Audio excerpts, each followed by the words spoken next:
Good morning everyone, welcome back to my channel new blog. তোমরা সবাই কেমন আছো? আশা করি ভালো আছো, আর তোমাদের ভালোবাসায় আমিও ভালো আছি। আজকে সোমবার আর এখন বাজে সকাল 7:30। আজকের ব্লগটা আমি এখান থেকে স্টার্ট করলাম।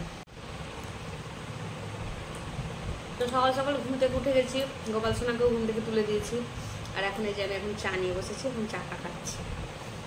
এখন ম্যাগি বসিয়ে দিয়েছি, ছেলে আজকে ম্যাগি খাবে। এই দেখো একটু সবজি দিয়ে ডিম দিয়ে ম্যাগি বানিয়ে দিচ্ছি। জলখাবার দিয়ে আমি আগে স্নানটা সেরে নিলাম। স্নানটা হয়ে গেলে অনেকটা কাজ এগিয়ে থাকে। চলো এবার তাড়াতাড়ি করে পুজোটা দিয়ে। ছেলে তো খেলো ম্যাগি, কিন্তু আমাকে তো কিছু খেতে হবে, আমি তো ম্যাগি খাবো না। সেই জন্য দেখো একটু মটর ফ্রাই করলাম, কিছুই না, জাস্ট কাঁচা লঙ্কা, কাঁচাতে আর এই দেখো লাস্টে একটু দেবো ভাজা দিয়ে।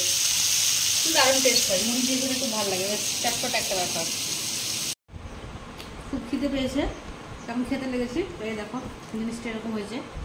আর শশা কুচি নিয়ে নিয়েছি একটু, শুকনো শুকনো মুড়িটা আজকে মানে শুকনো শুকনো ভাজা ভাজা হয়েছে মটরটা।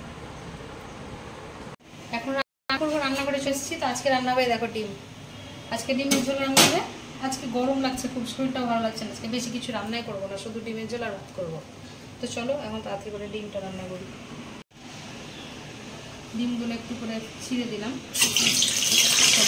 লবণ টবণ বুঝবে।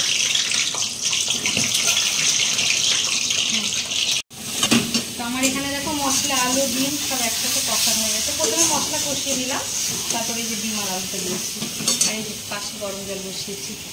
আমি তরকারিতে একটু গরম জলই দেওয়ার চেষ্টা করি, এতে স্বাদটাও ভালো হয় আর তাড়াতাড়ি হয়ে যায় তরকারিটা।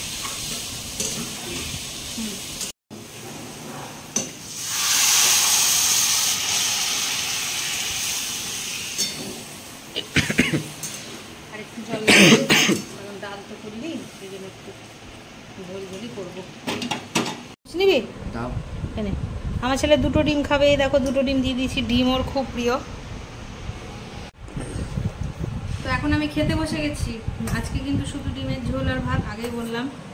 তো রোজ রোজ আর তরকারি কী খাবো, এক একদিন একটা তরকারি এনজয় করতে হয়, আজকে একটা তরকারি এনজয় করবো। তো চলো এখন তাড়াতাড়ি খেয়ে নিই।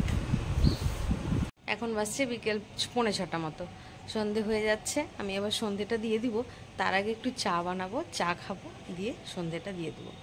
তো চলো। তো আমার চা এখানে হয়ে গেছে, এখন আমি চাটা ছেঁকে নেব। গেল পড়া, ব্যাগ কোথায় রাখলি? আচ্ছা, ছেলে গেছিল টিউশন, তো টিউশনে থেকে এসে বাড়িতে ব্যাগ রেখে দোকানে চলে এসছে।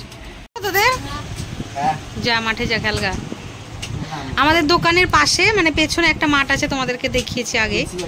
হ্যাঁ, তো সেই মাঠে এই যে বাচ্চারা খেলে, বাচ্চারা বড়রা সবাই খেলে। আমিও মাঝে সাঝে রিলস টিলস বানাই। ওই পোস্ত এনে দাও না। কেন? পোস্ত শেষ হয়ে গেছে, পোস্ত নিয়ে দাম। দাদা ভাই এখন গেছে একটু রুটি আর তরকা আনতে। ছেলে আজকে বলেছে তরকা খাবে, তো আমি বললাম তরকাটা তোর বাবা নিয়ে আসুক, আমি রুটিটা বানিয়ে নিব। তখন বলছে না মা, বাড়ি গিয়ে তোমার বানাতে দেরি হয়ে যাবে। তো সেই জন্য রুটি তরকা সবটাই আনালাম। তো দোকান থেকে চলে এসেছি, আর ছেলের তো খুব খিদে পেয়ে গেছে। তো এই যে থালা আর চামচ, একটা প্লেট আর চামচ নিয়ে চলে এসেছি ধুয়ে। আর রুটি তরকাটা এনেছে তোমাদের দাদা ভাই, ওটা ওকে আগে খেতে দিয়ে দিই।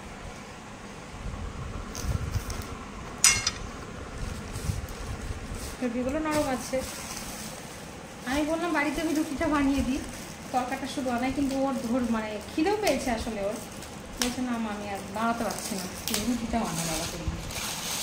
সেই জন্য রুটি আর এই তরকা এনেছি।